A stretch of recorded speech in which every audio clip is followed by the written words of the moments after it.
Granville Train Disaster, which remains Australia's worst rail disaster. I was invited to share my father's story and to speak on behalf of all those who, like me, lost their dads. I dedicated my story and also a poem entitled Memories of Dad to their memory, and indeed the memory of all of the 83 victims who lost their lives.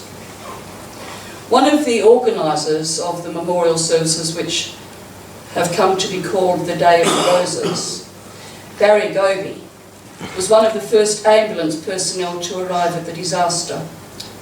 Barry compiled an amazing book of stories, interviews, police and coroners' reports and photographs. It was released last year and it is called 35 Years of Memories, the Granville Train Disaster. This book has been submitted to the Prime Minister's Literary Award, which will be judged in February. I believe this is a book that all Australians should read.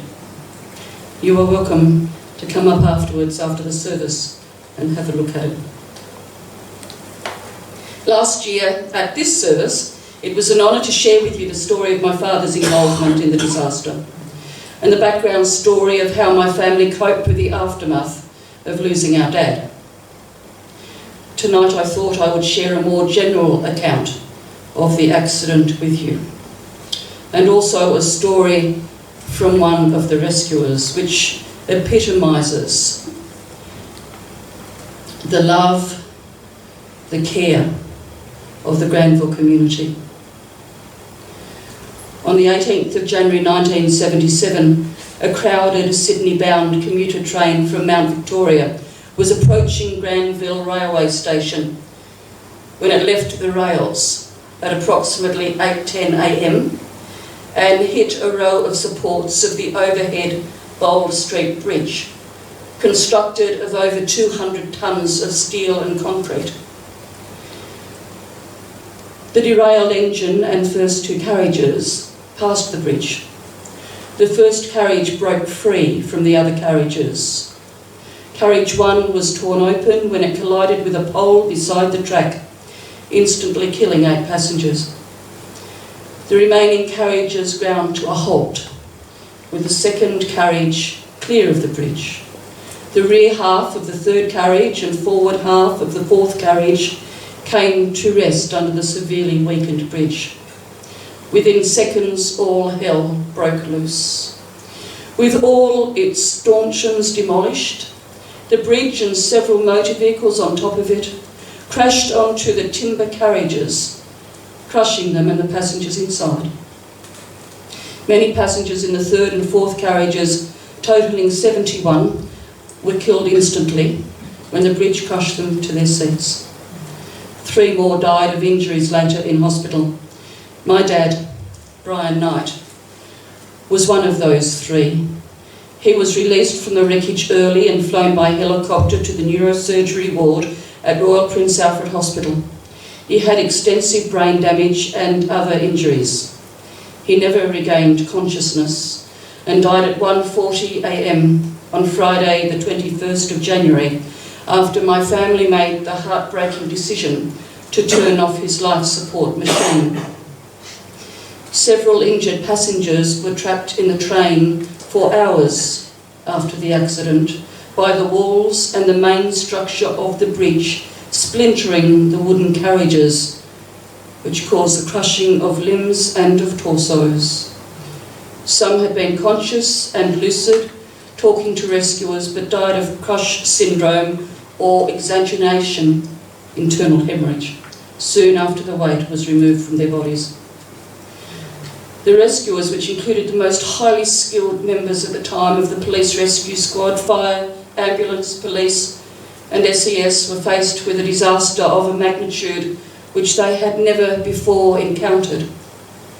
It proved to be a long and painstaking rescue. They worked in cramped conditions. In many places, the girders were within 14 inches of the carriage floor. Evidence of dead persons were everywhere. parts of their bodies protruding from where they were sandwiched between the slab and the floor of the carriage. Granville wasn't pretty.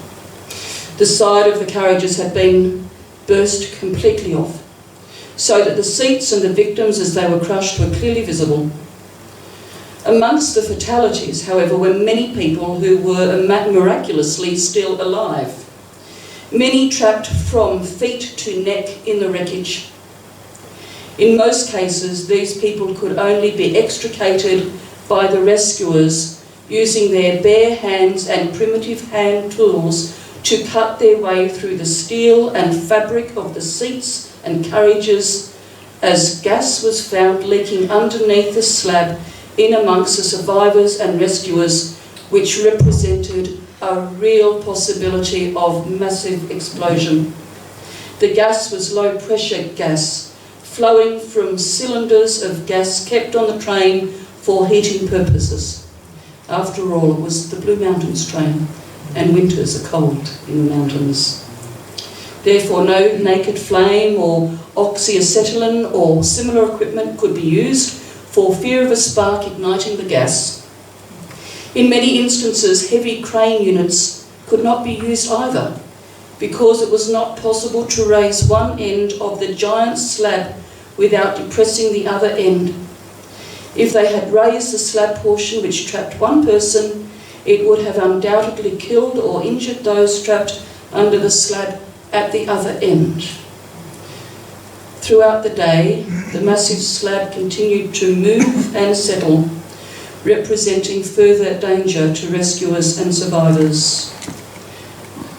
We owe a great deal to the tireless and selfless efforts of the rescuers, many of whom suffer today with undiagnosed post-traumatic stress syndrome from the horrendous things they encountered, particularly as there was no counselling for service personnel in those days.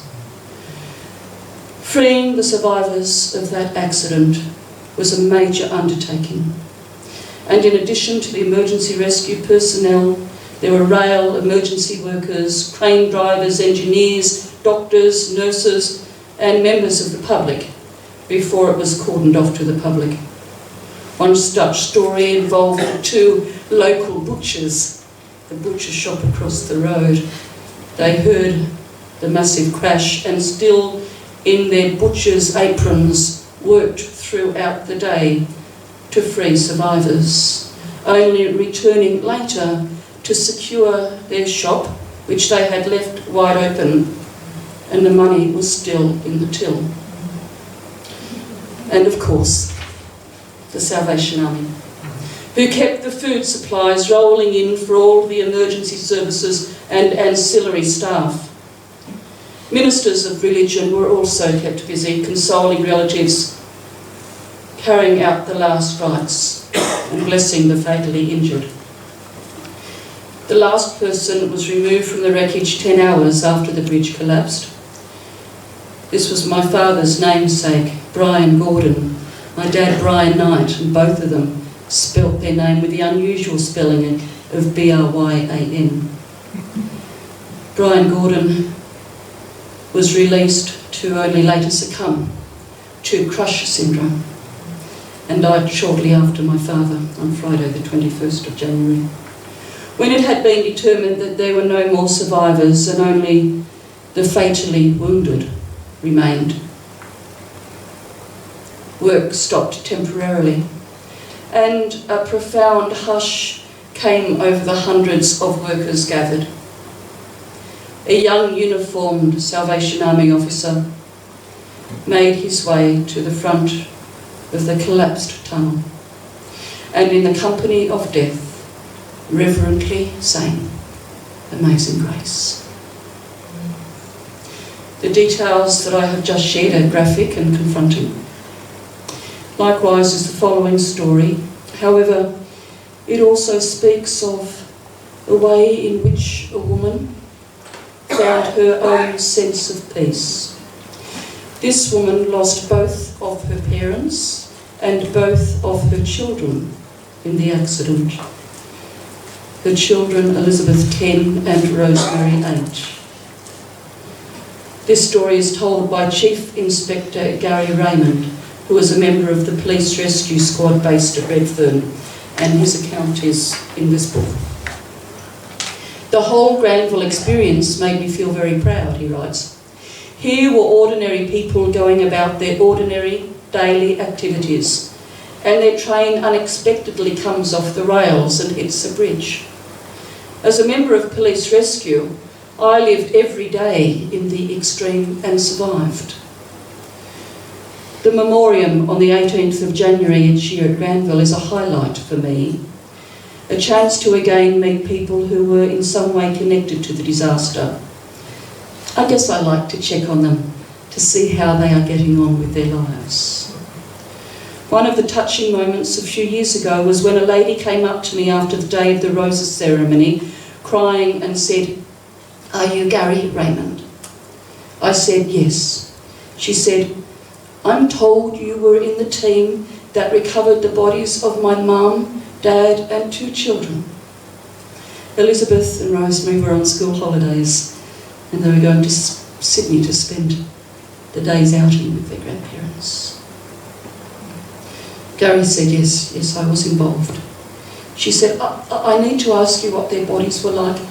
I have horrible nightmares about them being squashed and burst open. I said, I have some good news for you. I know this is not pretty, but you need to know what I found. Is that okay? She said, yes, I want to know. I said, when we took the bridge and the roof off the train of their carriage, your mum and dad were sitting together, bent over. When we straightened their bodies out, we found the 2 girls on their laps.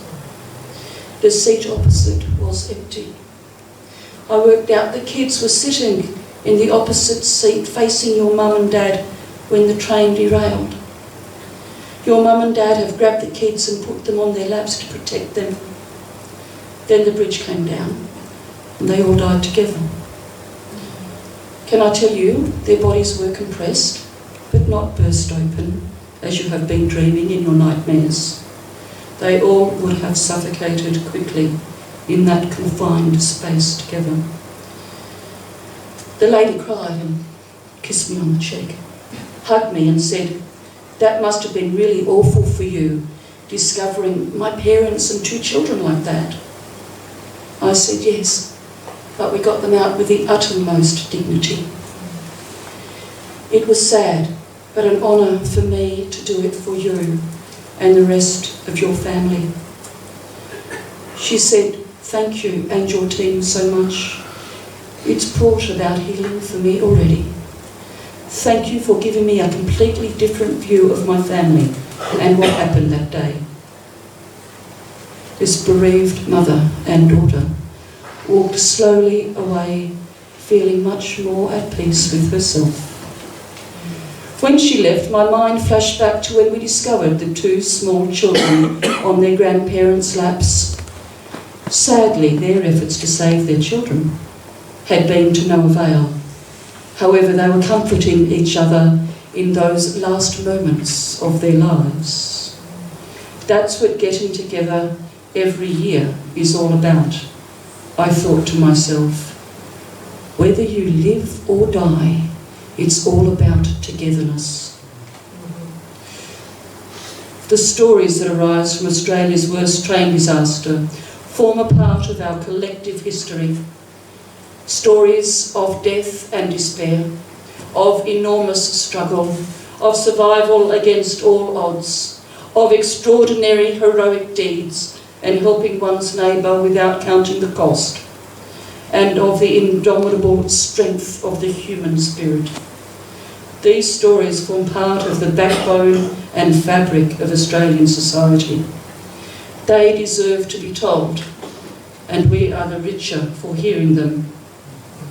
The tragic events of Tuesday, the 18th of January 1977, will forever remain in the Australian psyche, especially amongst the families of the victims, the 207 injured survivors, many of whom will always bear the physical and mental scars and most of whom, like the families, including mine, never received any compensation. And the hundreds of rescuers, the unsung heroes, who risked life and limb, working tirelessly in dangerous conditions for no thought of their own safety or well-being. Like last Friday, it was also a stiflingly hot summer's day, which makes the rescue efforts of those brave men and women even more remarkable.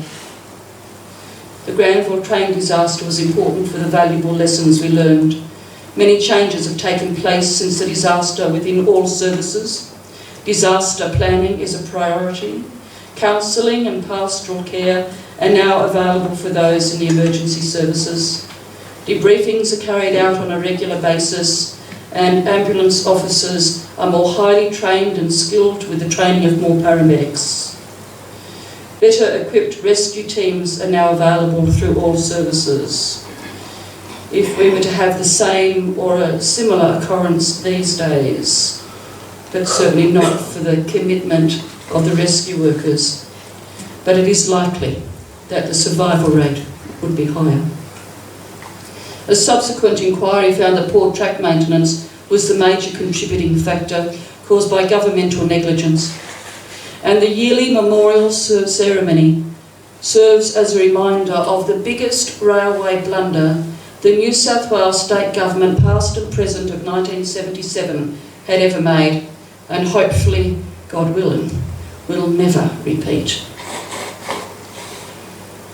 On the 18th of January each year, this Granville community, in the presence of a loving and gracious God, comes together to mourn, to remember, to honour, and to share stories with those who truly understand. Such is the legacy of shared experience through adversity.